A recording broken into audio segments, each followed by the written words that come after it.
Every small local restaurant is a family. This is a calling for them. This is not just a job. It is their lives and it's their hopes and their dreams.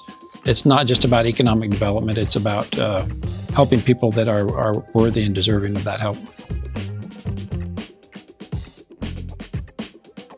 My parents tried to pound into me to be humble, and I'm grateful that I was raised that way. But I would say if you're a small business person, you need to overcome that. You need to live up to the potential and claim the rights that are yours, and don't suffer in silence. You got to overcome that inhibition and engage. That's why organizations like Local First are so important. We live in a day and age right now where the truth is sacrificed on a regular basis. We are in a very divided situation politically, obviously. You have to be proactive and get your story out. Look for opportunities to collaborate. Look for things that you have in common with people.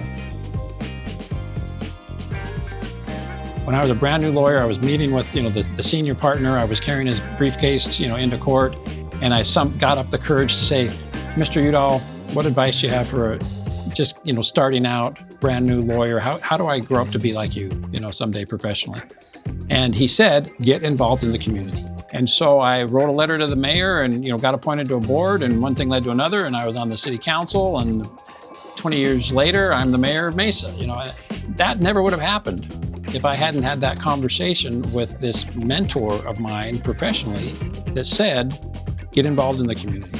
You got to be there. People got to notice you. They got to know who you are if they're going to engage with you and ultimately be part of your team.